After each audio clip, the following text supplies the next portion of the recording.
for the family members. Nobody knew. There was no communication, there was nothing. There's no infrastructure. So I can only imagine that my parents were in constant worry and concern about if anybody came back. Is she coming back? Is he coming back? Are they coming back?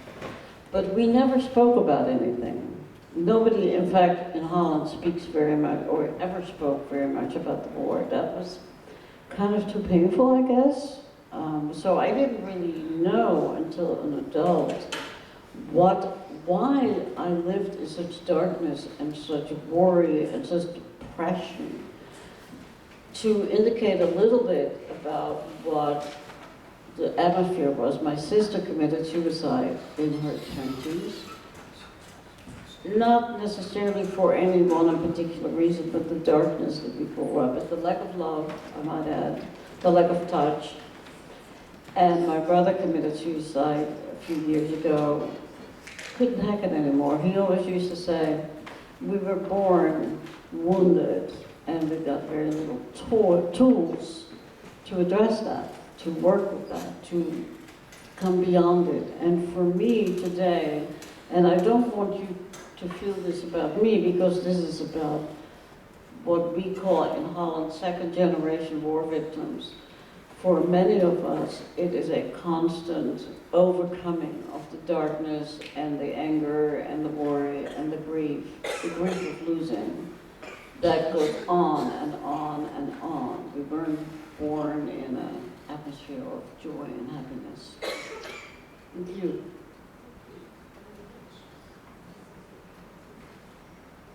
Thank you for sharing that. And she'll be here later if anybody wants to ask her questions later and just talk to you personally. That's definitely fine. So I want to also mention a couple of things. That this week was Holocaust Remembrance Day. And it's called Yom HaShoah, and it was it marks the 80th anniversary of the Warsaw Ghetto Uprising.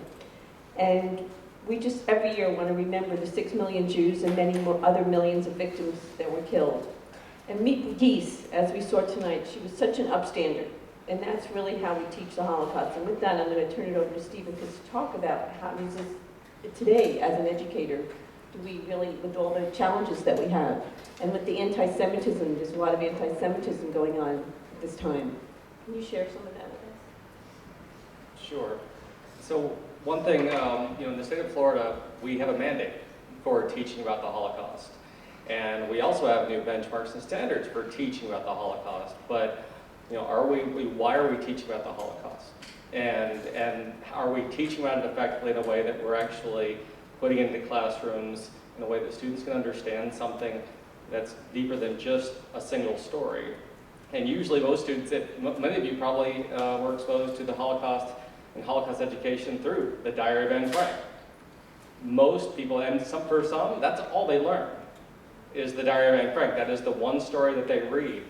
So I go into a lot of schools and a lot of classes, and they read the Diary of Anne Frank, or they read Night by Elie Wiesel. And there are still instances and issues of anti-Semitism even in these schools. In Central Florida, so I'm in the Central Florida, Orlando area, in the past 6 months, we've had 7 schools with swastikas drawn on bathroom walls. That's in the past 6 months. In January, in multiple places in the state of Florida, but including Orlando, Jacksonville, and West Palm Beach, there were swastikas with a laser projector projected onto the side of buildings. Right around the corner from where I live, near the University of Central Florida, we had a group standing outside, and one of the gentlemen held up his phone and he was chanting, and he had a few various hidden, I'd say, logos that many people would not recognize, but they're known as white supremacist logos, and they're holding his phone saying, "I got 6 million followers." His reference, of course, the 6 million lives that were lost during the Holocaust, and millions of others. So this is still prevalent. Our museum is located right next to a JCC, and we are one of the oldest Holocaust museums. We're actually founded in 1986. It's a very small museum. And a group called the Goyim Defense League stood out front and held signs up screaming at our children. And there's a Jewish academy next door.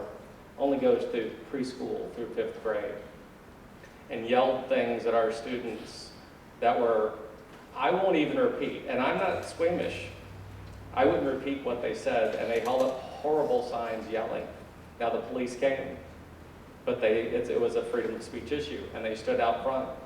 There were no cameras, and when I posted the pictures, and we were evacuated, and I posted the pictures to my social media, people that I know said, why are you posting this propaganda and this garbage? This isn't real. You just made this up. And people who know me know that, I mean, I insist on my students coming at me with every argument with a primary source, and actually really, and using facts, and talking about, you know, the complexity of the Holocaust, and the nuance of the Holocaust, and the stories of the individuals who experienced it, and the victims. And I would never, ever post anything for the purpose of gaining any kind of political traction. It was scary for everyone involved, but especially for those kids and the students still, these 5th graders who have now moved on, they still talk about it as being terrified. And when I meet students at Hillels and universities who are Jewish, and they're talking, I'm like, have you experienced any anti-Semitism on your campus? No. Do people know you're Jewish? No. I thought that was interesting when Peter says, I'm going to convert, I'm not going to tell anyone that I'm Jewish. I have more students, more Jewish students, who will say, oh, I don't tell people. I don't experience anything because I don't tell anyone. I don't wear anything. I don't demonstrate any element of who I am in that way. That's what I see all over. So is Holocaust education necessary? Yes. There are challenges, though, and there are many teachers who are afraid to teach the Holocaust in the environment that we're in today with a lot of issues. Someone asked a question, I believe, about the Anne Frank book. The Anne Frank book is not banned in the state of Florida. The graphic novel has been banned in school districts because there was a belief that it was not age appropriate, because there were things that were discussed in it. And my only thing with the graphic novel is that there are elements of it that are not historically accurate. That's my only issue with the graphic novel. Not because the story of Anne Frank is powerful on its own, but I'm not opposed to using graphic novels for teaching of the Holocaust. But it is not banned as a whole.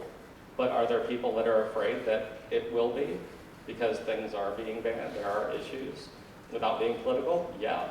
And that little seed silences teachers say, I'm not going to risk my job to teach a subject that might get me fired because I'm afraid to use my voice and I don't know what will cause a ripple effect throughout our schools. So, and honestly, they just silence themselves. And that is common. And I'm in right now 6 school districts.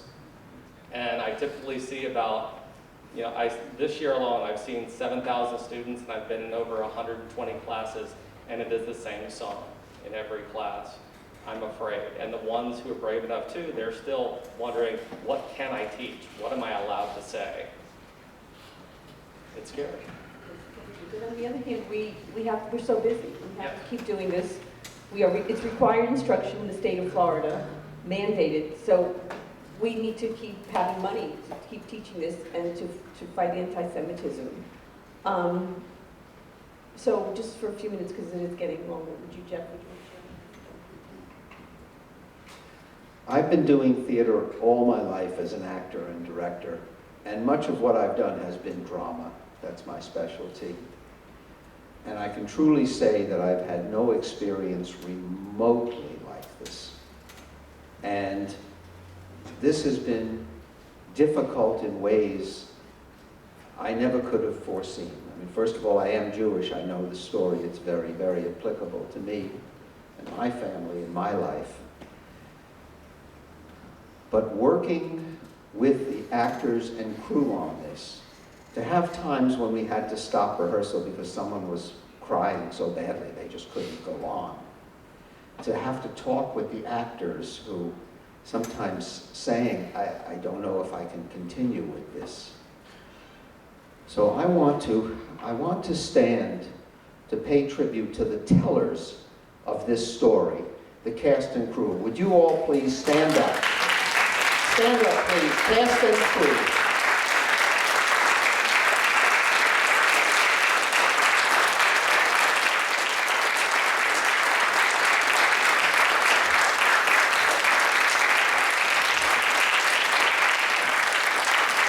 never seen such dedication, bravery, commitment as these people have shown to bring this story to life. I don't know what more I can say. Does anybody have any questions? Jeff, go ahead. Barbara, could you share your story, your family story with us? Because not everybody knows. It'll take longer, I'd be happy to, but But just briefly. I'll have it, anybody, I could stay later, how's that, but it's getting late. I appreciate that, but I would love to share it if you want me to later, not, I mean, after we wrap it up, I'm fine. Thank you though for recognizing that. There was a hand in the center. Sure. Deb? How old were you when you left Amsterdam and you realized, how old were you when you realized what had happened? Like, I know you said you were a child during the Holocaust, so when did you put the pieces together and realize what had happened since your parents had to talk about it? It was kind of a gradual process because we started learning in school about the war and about what had happened. And I started to learn about family that had died in the camps. Where were they? They didn't come back. It was very confusing.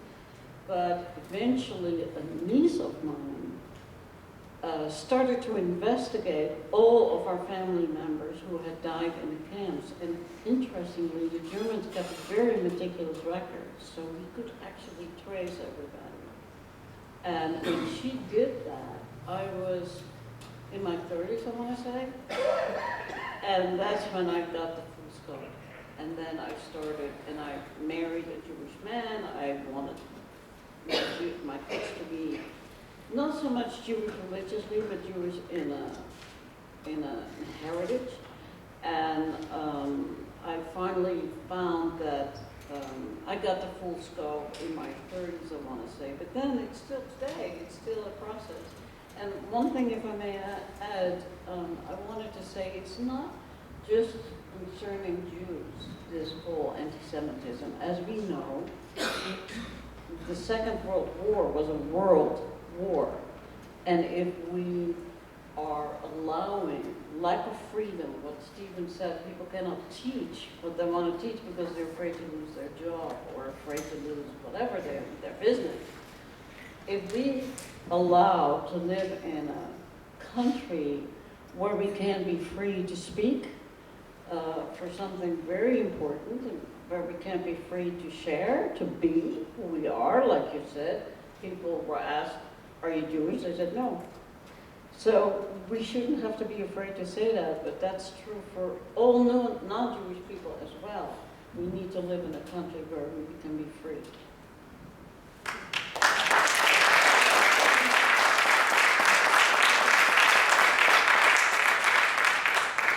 Any more questions? Betsy?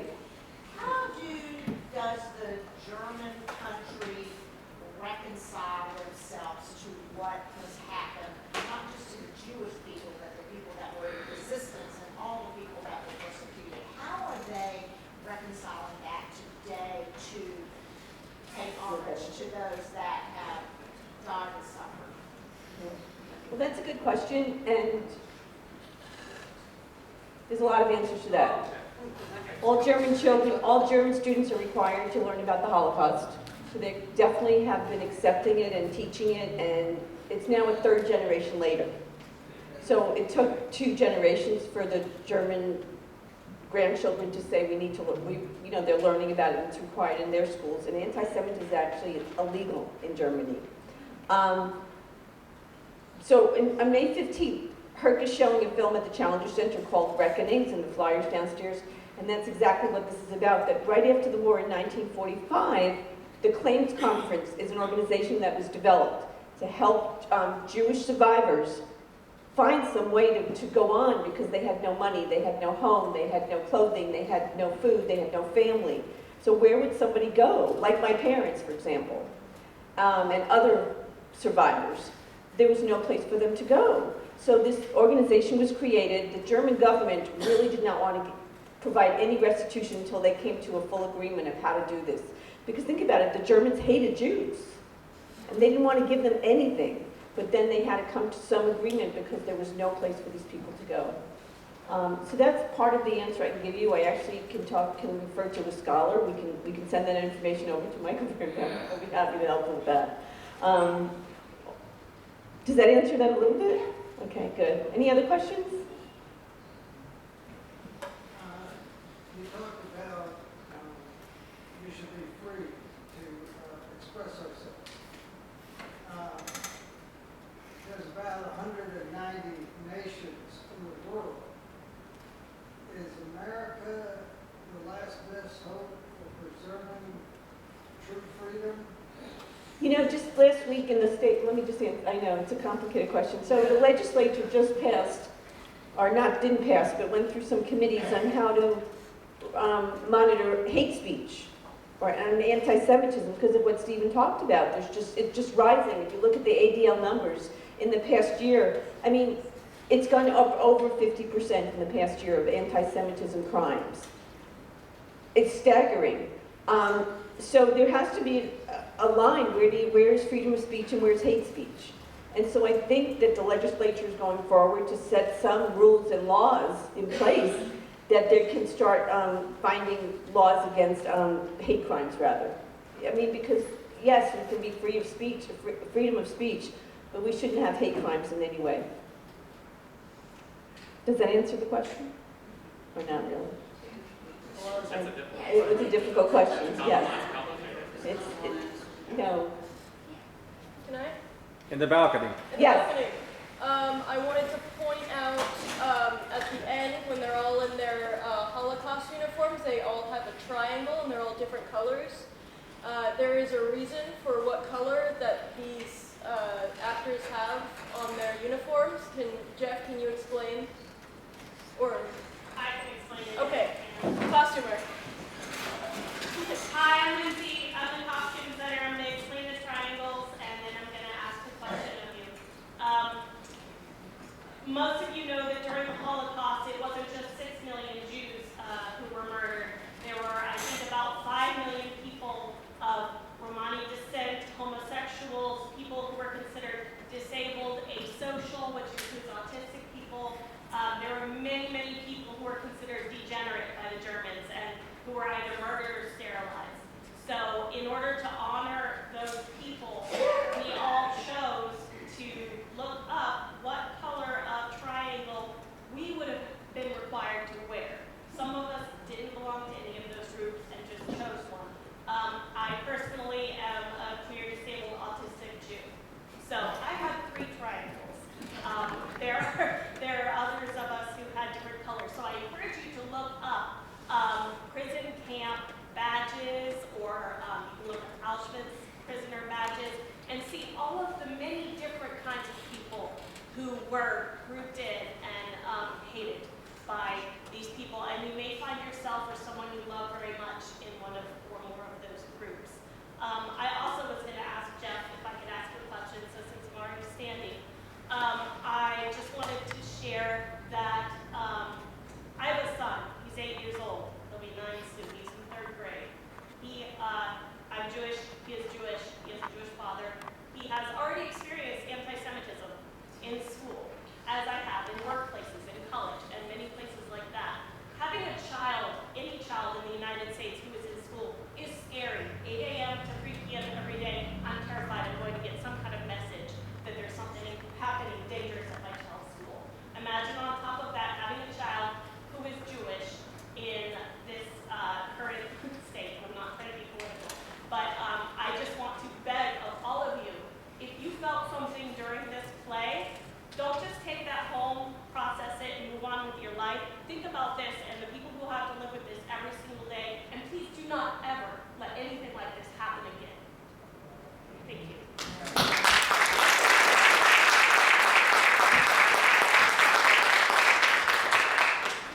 I'd like to say a little bit about this production and how unusual this is. In all the plays I've done and been to in all my life, I've never had a talkback like this after the play. Generally, everybody goes home. This is different. from the time I was chosen to direct the play by the theater, I knew Barbara only very slightly, but I knew about Herc. And I went to Barbara and said, we have an opportunity here. And together and with other members of Herc and other people that I know who were involved, we decided this can't be just another play, just one of the 6 done in a season, that we had to do something very different. And this talkback is part of that. We decided we're going to have an educational mission. This is not simply going to be the usual entertainment. This is part of that mission. Another part of it is, on Wednesday, for the first time ever in my knowledge, we are having a weekday daytime performance, which is a huge thing to ask the actors to do, because they have jobs. These are not actors who make their full-time living as an actor, so people had to go and make arrangements in their lives. But we invited schools at no charge to send students. This auditorium is going to be packed in a few days. We've sold out with 5 or 6 different schools, sending middle and high school students to watch this. And that was very important to us. And in order for it to happen, that's why it was done at no charge, even though the theater has to pay royalties based on every performance. So we want to spread that message as far as we can. That was one part. This is another part.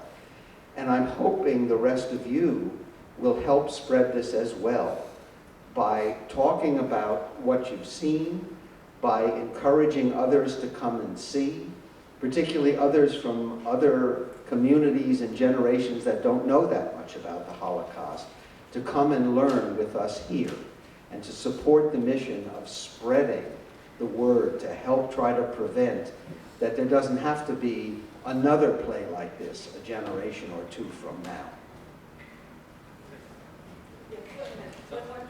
I apologize, but supporting organizations like the HERC or Holocaust educational centers throughout the state, throughout the country is so important. But everyone says, why do we learn about the Holocaust? A lot of times the response is never again, right? That's what everyone hears. But we all know that there have been numerous genocides since the Holocaust.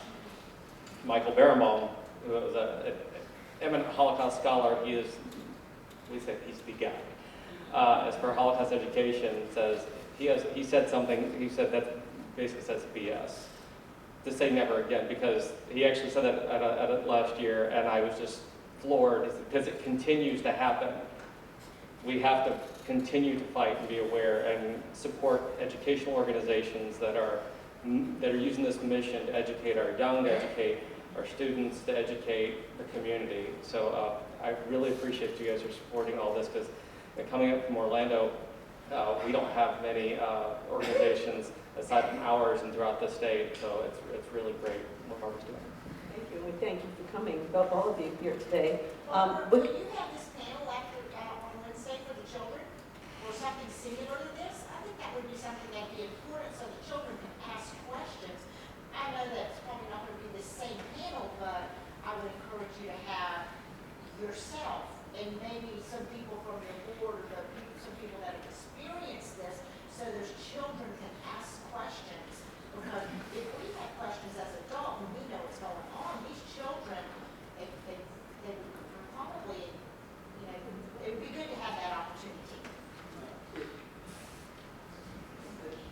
Thank you for saying that, and I have been thinking about that. We have not already made that part of things, but I already decided that I want to talk to whoever the teachers or whoever organizes that and say, I will be available, and we'll make whoever else we can available. It may not be a formal panel discussion. I don't know the school's schedule, whether they have to leave right after and all that. But yes, we are going to offer to do some sort of follow-up. Betsy, just to let you know, yes, what Jeff said, I think they're on a bus schedule and it's very hard, it's a tight time frame. But I reach out to the schools personally, and I go out to them also. So we'll be following up with them being here. And they've also got, some of them actually got the book already, the Diary of Frank, thanks to our providing it. So yes, we're working on that too. The connection with the schools is definitely there. One more question, okay? Anybody else? Yes? I have a question. Sure. What's available for homeschoolers to, I mean, you know, we can read books and whatever, but are there resources available for the homeschoolers in our community? That's right. So, but there are a few, and Barbara might be able to send you some of the links, but going to the United States Holocaust Memorial Museum's website has an amazing set of lessons, especially for different time frames. If you only want to talk about it for a day, or a week, or a month, or even an entire semester, there are some great resources. And also the Shore Foundation has some great resources as well for lessons that students can do on their own. They're great, they're level appropriate, so you can kind of like call it scaffolding, you can kind of build in, so you're not just, because most students, a lot of students, if you ask people, what do you know about the Holocaust, they'll say, oh, the camps. They don't focus on what it took to get there. You know, what about life before? What about what it took to get there? If all you're seeing is the carnage and the horror, that's just, I'm kind of forcing that, trying to force you to empathize. That's not teaching empathy. It's not teaching about how the Holocaust happened. So I think a lot of these sources, including probably from HERC and many organizations, will actually provide some resources that you can access digitally aside from books you can get that'll work really well for you. I'll send those to you later, okay? Okay. One more question, Stacy. Oh, I didn't have a question, but I wanted to say that Barbara has spoken to our local homeschoolers, and it was a fantastic turnout. So, Okay, I think we're pretty much wrapped up. Thank you, and thank the cast again for amazing show.